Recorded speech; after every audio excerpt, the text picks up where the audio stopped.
Welcome back to Setfuls, and today we will be unboxing the first ever smartphone featured on this channel, sent from Vertrag. Go check it out, the links are in the description below, with an awesome discount for you guys to be able to get this phone for only $70, so go check it out. So now, let's get started.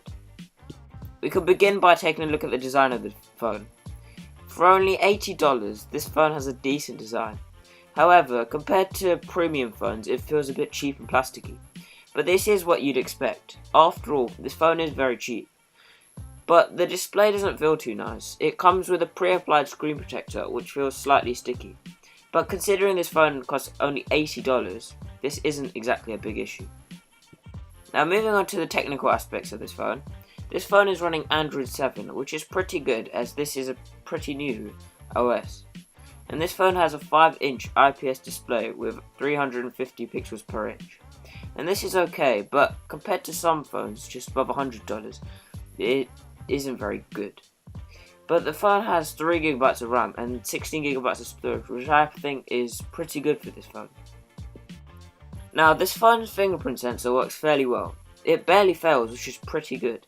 And unlocking your phone is a bit slow, but this isn't anything to worry about. So here is a video of me unlocking the phone with the fingerprint sensor several times. Now, moving on. This phone camera is very bad. It lags a lot and the dual camera setup doesn't help in any way.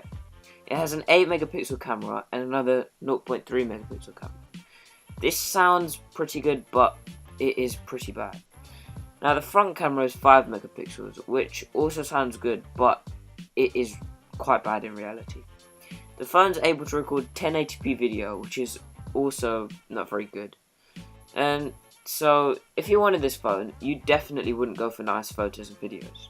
Here are some samples for you guys to take a look at.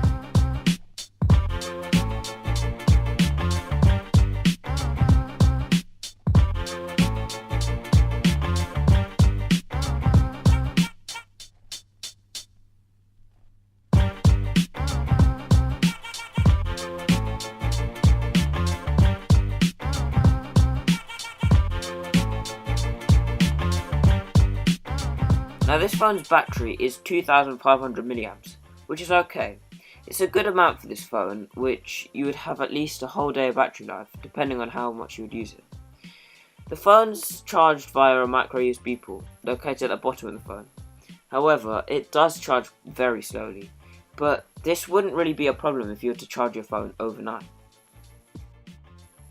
So overall, this phone is mainly for people who would want to use small applications that aren't memory intensive, and isn't meant for apps that would occupy large amounts of storage, like Asphalt 8. It can also be used as a great starter phone for young kids. For $80, I think it has everything you need, except for a good camera. And with the discount linked in the description below, you can get this phone for only $70. So okay, thanks for watching. Don't forget to subscribe. Goodbye.